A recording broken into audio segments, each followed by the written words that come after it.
एका शहरात एक व्यापारी राहत होता. त्याला एकुलता एक मुलगा होता. हा मुलगा खूप आळशी आणि कामचोर होता. मुलगा कोणतेही काम करत नव्हता.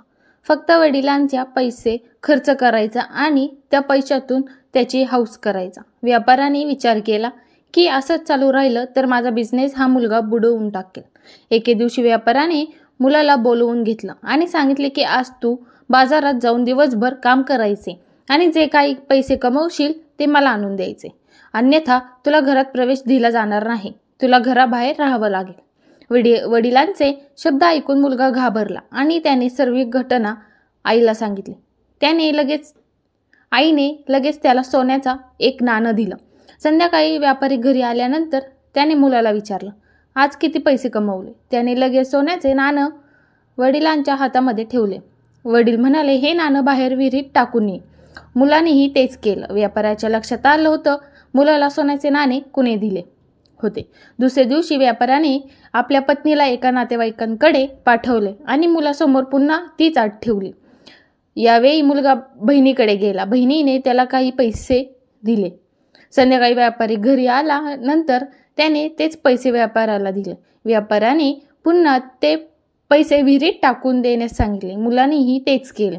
व्यापाऱ्याला पुन्हा सर्व सत्य समजले. यावेळी व्यापाऱ्याने आपल्या मुलालाही नातेवाईकांकडे पाठवले आणि मुलासमोर तीच आट ठेवली. यावेळी मुलाकडे कष्ट करण्याशिवाय इतर कोणतेही मार्ग शिल्लक ठेवला नव्हता. मुलगा सकाळी उठून बाजारात गेला.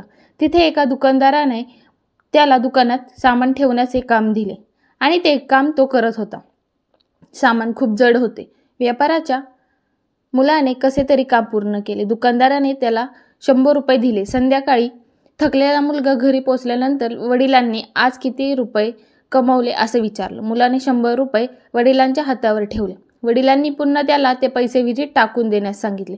हे ऐकताच मुलाला खूप राग आला आणि तो वडिलांना म्हणाला, एवढीशा पैशांसाठी आज मला दिवसभर कष्ट करावे लागले आणि तुम्ही मला हे पैसे विहिरीत टाकण्यास सांगत आहात.